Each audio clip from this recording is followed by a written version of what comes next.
Nous sommes partis pour 18 mois et notre souhait est de ne pas aller au-delà. Mais il y a deux conditions pour que ce délai soit respecté.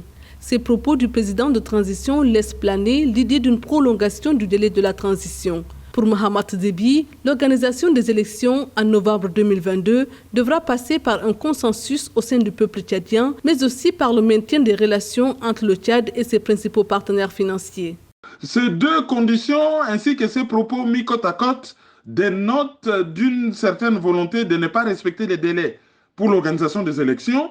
Et vu que les élections sont considérées comme étant une des conditions qui montre qu'un peuple a le libre choix de ses dirigeants, c'est-à-dire qu'une démocratie est vivante, qu'une démocratie fonctionne normalement, on peut dire que la construction de la démocratie tchadienne a de l'eau dans le gaz.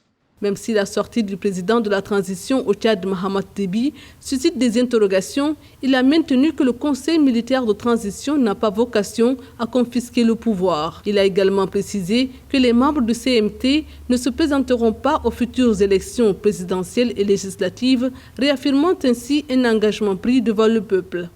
S'il faut demander aux Tchadiens dans leur grande majorité s'ils sont d'accord ou pas pour le CMT, personne n'est d'accord pour ça, mais c'est une situation de fait.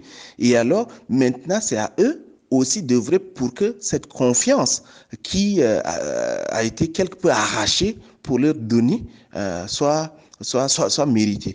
Le Conseil militaire de transition du Tchad est en place pour une durée de 18 mois renouvelable une seule fois, alors que la nomination d'un Conseil national de transition qui devra faire office d'organe législatif est attendue. L'opposition tchadienne appelle à un dialogue inclusif, garant, selon elle, de la reconstruction du pays.